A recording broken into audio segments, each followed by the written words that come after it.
पारनेर तालुक्यातील गोरेगाव येथील दलित समाजातील महिलेला खासदार निलेश लंके यांच्या समर्थकांनी घरात जाऊन केलेल्या मारहाणीची आणि अत्याचाराची घटना अतिशय गंभीर असून यामधील आरोपींना जामीन होणार नाही अशा पद्धतीची कारवाई करावी अशी मागणी रिपब्लिकन पार्टी ऑफ इंडियाच्या वतीनं जिल्हा पोलीस अधीक्षकांकडे करण्यात आली आहे। आरपीआयच्या जिल्ह्यातील सर्व पदाधिकारी, कार्यकर्ते आणि महिलांच्या शिष्टमंडळाने पोलीस अधीक्षक राकेश ओला यांची भेट घेऊन त्यांना निवेदन सादर केलं। जिल्हाध्यक्ष सुरेंद्र थोरात, नगर दक्षिणचे जिल्हाध्यक्ष संजय भैलुमे, युवा जिल्हाध्यक्ष पप्पू बनसोडे, पारनेरचे तालुका अध्यक्ष राजू उबाळे, श्रीगोंद्याचे राजा जगताप, पाथर्डीचे तालुकाध्यक्ष बाबा राजगुरू, राहता तालुकाध्यक्ष करण कोळगे, अमित काळे, अजय सोनवणे, स्नेहल सांगळे, वैशाली सोनवणे आदी उपस्थित होते।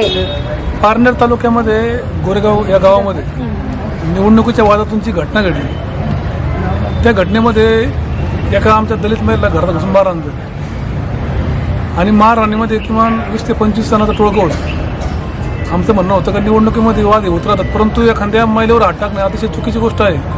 म्हणून या आरोपींना लवकरात लवकर अटक झाली पाहिजे आणि अटक करून त्यांच्यावर योग्य ती कारवाई आपल्या SP साहेबांनी केली पाहिजे। या मागणीसाठी आज आम्ही निवेदन देण्यासाठी SP कार्यालयात आलो होतो आणि आरोपीचा लवकर अटक झाली नाही तर आम्ही 100% ह्या घटनेला आम्ही जिल्हाभर आंदोलन प्रत्येक तालुक्यामध्ये आम्ही करणार आहोत। याची नोंद या जिल्ह्यातील कलेक्टर साहेब असो, SP साहेब असो आणि पारनेर तालुक्याचे जे PI